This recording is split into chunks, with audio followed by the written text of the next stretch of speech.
So I'm just going to walk you through how we record things when we're out in the field for this particular field trip.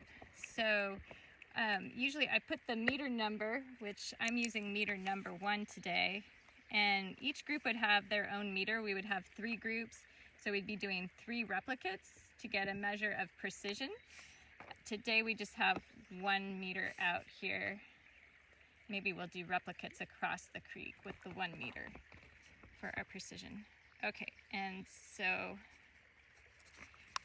the first thing we do before we start measuring, we do our standard check. So I showed the example of the standard check with the pH meter, and I wrote down what the temperature was reading when it was in air and the sleeve was covering it.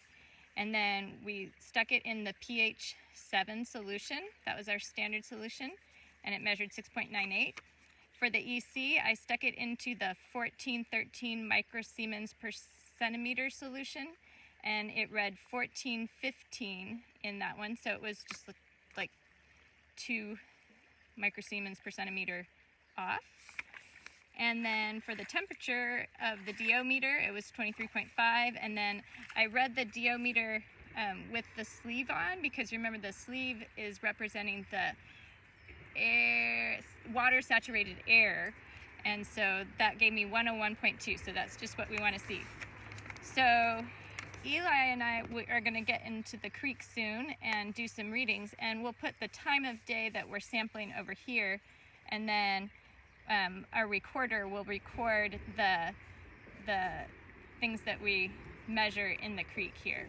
So we'll be measuring temperature, pH, and EC with the 1 meter, and then temperature, barometric pressure, DO in milligrams per liter, and DO percent saturation. And we'll talk in class about what the difference between those two is. All right, I think that's it for this side of the data sheet.